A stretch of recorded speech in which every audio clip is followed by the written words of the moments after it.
Right now we're going to talk about sharing, which is another lesson that's learned early on in the social skills program. With sharing, we try to break down the steps concretely, really into two different kinds of behavior. The first is offering the item to be shared, and the second is requesting. A lot of the children will be requesting items to be shared, items that they want to play with.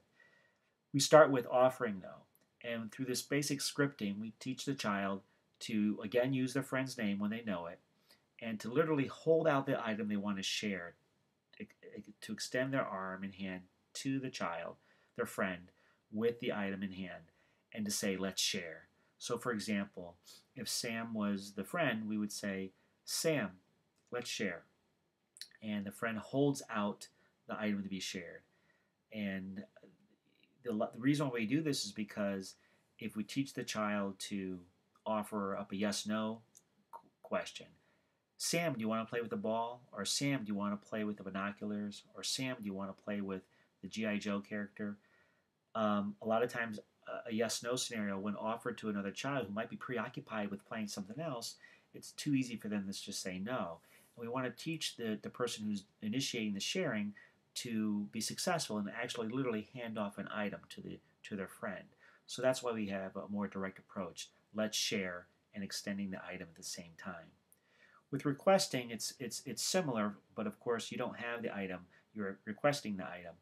At the same time, though, we're coaching the children to use the nonverbal and verbal behavior, extending the hand open, the open hand out, which is the nonverbal, and then asking for an item.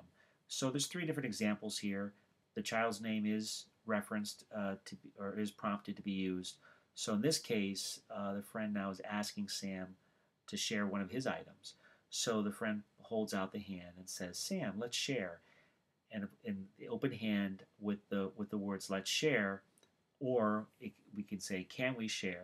And there's some other variations as well.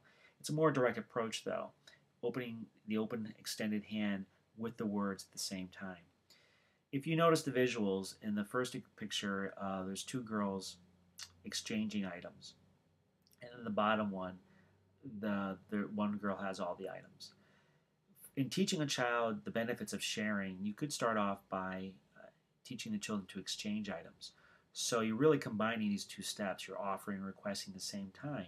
If I have something in my hands already and I want what Sam has, I can say, let's share, and extend my hand out with the item that I have, and at the same time requesting the item that Sam has. So it's a bit of an exchange.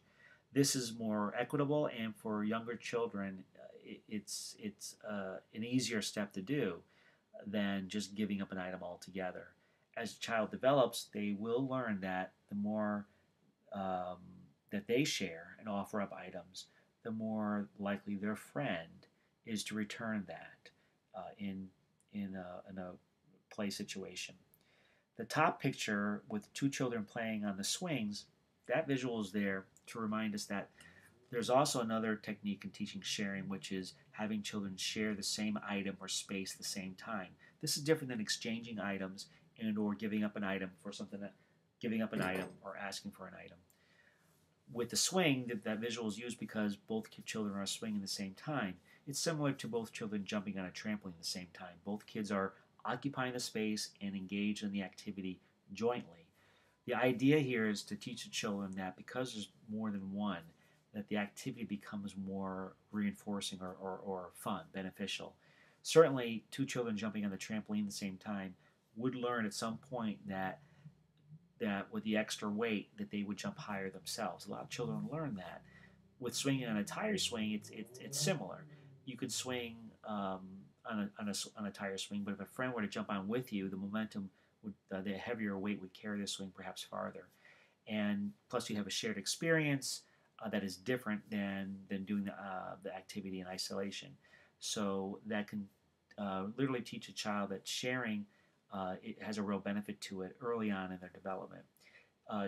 During hide and seek is another example where kids can share the same hiding space and to be quiet. And that shared experience in that moment of hiding from a third person who's trying to seek them out can be a different experience and a rewarding experience as well. Thanks.